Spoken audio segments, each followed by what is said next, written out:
Alors, beaucoup de personnes pensent que tu es, tu es la meilleure plume du rap ivoire. Qu'est-ce que tu en penses? Ben, ça me va bien. Ça me va bien. C'est une appréciation. Je ne peux que, je vais dire, prendre ça avec beaucoup de philosophie. Ça fait partie de mon boulot. Je suis artiste et mon premier but, c'est de vraiment faire des choses qui plaisent. Alors, si ce que je fais entre quatre murs ou bien au studio commence à plaire à des personnes et que on me met sur un piédestal à un niveau, je ne peux qu'apprécier aussi. D'accord. Ozone? Oui. Il est là, le piège d'Ag. Alors Defty, on dit que tu es le GOAT, tu es le plus fort, tout le monde t'apprécie, tous les rappeurs, tous les meilleurs rappeurs, tu es le meilleur rappeur des meilleurs rappeurs selon beaucoup de commentaires qu'on voit sur la toile. Mais tu viens de faire un single, tu as vu ça, non? Tu as vu ça, non? En 4 mois, tu n'as pas encore fait plus de 100 000 vues. D'accord. Comment est-ce que tu Tu dois expliques acheter des vues ou pas? Comment est-ce que tu expliques cela?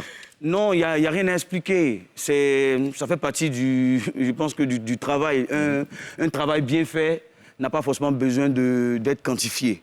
Après, je veux dire que moi, personnellement, ce que je représente en tant que rappeur, c'est la plume, les lyrics, les bons sons.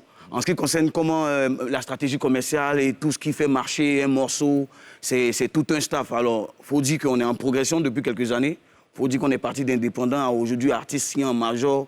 Il y a toute une procédure, il y a tout un processus. Donc 70 000 vues, je crois que c'est 70 000 vues le dernier.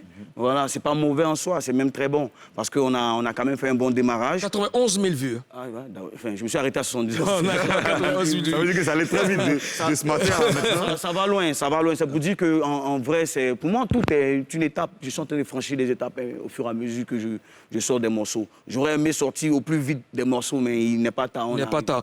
Tu fais du rap depuis longtemps, mais c'est récemment que le public t'a découvert. Qu'est-ce qui te manquait jusque-là? Ben, beaucoup de choses. Universal? Comme j'ai dit, par exemple, on était indépendants. C'est-à-dire que Defty, il est au studio, il enregistre un son. Il s'appelle et ses gars, on communique, on décide de faire une vidéo du son. On fait une vidéo avec les difficultés que ça comporte. Après, on sort le son. On fait 2-3 semaines, tapage sur Internet. Je retourne au studio parce qu'il faut que je mange après. Il faut que je retravaille pour passer à autre chose. Donc, on a eu cette petite lenteur-là. Mais on n'a pas baissé les bras. On ne s'est pas dit comme on n'a pas de moyens, on n'a personne, on va pas chanter. Non. On s'amusait à sortir des morceaux. Et au fur et à mesure, on dit la petite vie en mangeant, on a réussi à accrocher pas mal de personnes. Voilà. D'accord. C'est comme ça que c'est passé. Alors moi, je me souviens, Defty, de ton premier son à l'université, Yes. où tu m'as appelé dans ta chambre, tu m'as dit, ah, Ozone, je suis beatmaker maintenant, je viens de faire un beat, je veux que tu écoutes le beat. Je suis allé, j'ai écouté, franchement, je suis content de ce que tu es devenu aujourd'hui. Mais toutes ces années, je veux dire, depuis de 1996 à 2000, il y a eu le rap a connu une certaine puissance. Et aujourd'hui, le rap est en train de connaître la même puissance. Qu'est-ce que les acteurs du rap ivoire doivent faire pour que le rap reste dans le game, que le rap reste à la tête comme il est actuellement? Ce qu'il faut pour qu'on reste là, c'est vraiment une sorte de solidarité. Et en plus, la concurrence, elle doit être assez saine. Parce qu'en vrai, on est dans le showbiz. Oui. Les gens ne sortent pas de produits, ne sortent pas de sons. Mais bon, ça, tu vois, ça marche sur les autres, ça se piétine, ça se critique.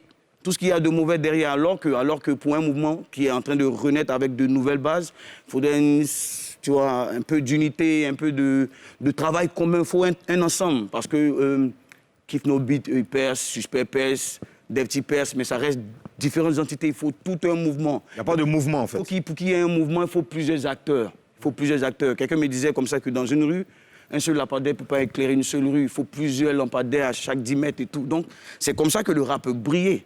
À mon avis, il faut qu'il y ait plusieurs gars. Il faut qu'au-delà de Suspect, des gars qu'on connaît, il faut beaucoup plus de présence, il faut beaucoup plus de projets. Je disais que nos rivalités ne doivent pas se faire par des injures qu'on voit sur Facebook et Instagram, tu vois. Il faut qu'on rivalise à partir de produits assez percutants. Parce qu'il y a des gens qui font le rap de CE1 là, qui veulent se comparer à des gars qui ont un rap niveau bac, tu vois. Qui fait le rap de CE1? Non, c'est une manière de parler. C'est une manière de parler. Mais je veux dire que les gens qui font un rap de CE1... Il fait du rap de CE1. Non, je veux dire que quand même, non. C'est vrai qu'ils sont dans l'entertainment, ils essaient de faire des trucs... C'est Ramajno, c'est un rappeur. C'est un rappeur. C'est un quoi? Dans 10 ans, ils vont nous donner raison. C'est un quoi? C'est un écolier? C'est pas un rappeur? C'est un rappeur apprenti. Dans quelques années, il sera encore plus percutant que ça. Mais aujourd'hui, au niveau où on est, c'est pas Ramajno qui va aller représenter le rap ivoirien à l'extérieur. Je suis désolé, je l'aime bien, mais c'est des rappeurs de qualité.